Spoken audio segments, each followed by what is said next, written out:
Gledate Gorenjska poročila na GIF TV.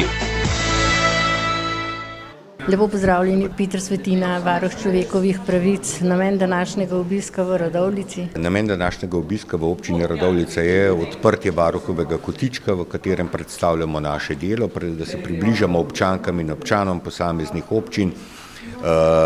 Danes smo v Radovljici in potem gremo še v 3 druge občine.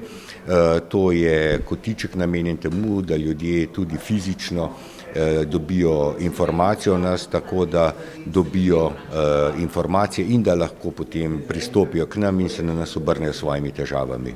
Ali menite, da z odprtjem tega kotička se bodo ljudje lažje obračali na vas oziroma prišli do tiste informacije, ki jo trenutno potrebujejo? Namen je ta, da bi ljudje se seznanili s točno, kaj počnemo, temu je namenjena tudi naša zgibanka. Prednatisnili smo tudi pobude, tako da jih ljudje samo izpolnijo in dajo na pošti. In kot ti kažejo izkušnje po občinah do sedaj, kjer smo odprli varuhov kotiček, se ljudje tega tudi poslužujejo. No, omenili ste tudi, da je precej nestrpnosti tudi po občinah, ne samo na bazi države ali v državnem zboru.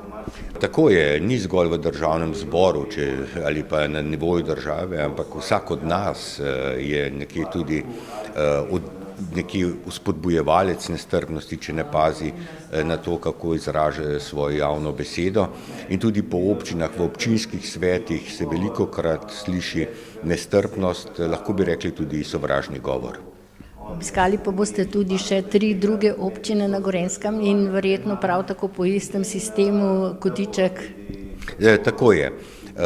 Pravzaprav smo prvi kotiček odprli na Gorenjskem v mestni občini Kranj, potem pa sukcesivno po celi Sloveniji. Zdaj smo se pa odločili, da danes odpremo še v 4 občinah, to se pravi Radovljica, Žirovnica, Jesenice in pa Kranjska Gora, tako da bomo, upam, da do konca mojega mandata odprli kotičke v vseh slovenskih občinah. Hvala lepa in prijetno počutje na Gorenjskem. Hvala lepa. Gostite varuha človekovih pravic v občini Radovljica, omenili pa ste, da je to že drugi obisk varuha človekovih pravic. V kateri smeri so potekali pogovori?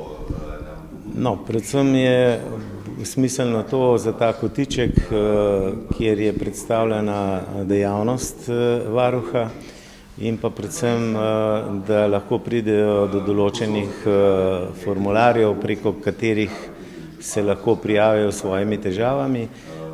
Drugo je pa to, da skušamo vplivati na vse naše inštitucije in pa predvsem vse člane, ki so tako ali drugače vezani na delovanje občine, torej občinski svet in pa zavodi, da skušajo te govore imeti, bom rekel, spoštljive.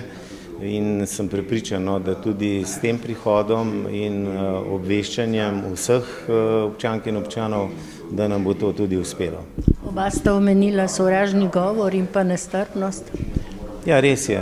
Včasih posameznike malce zanese in pravočasno jih je treba opozoriti na to, da se pač tega v javnosti absolutno ne počenja.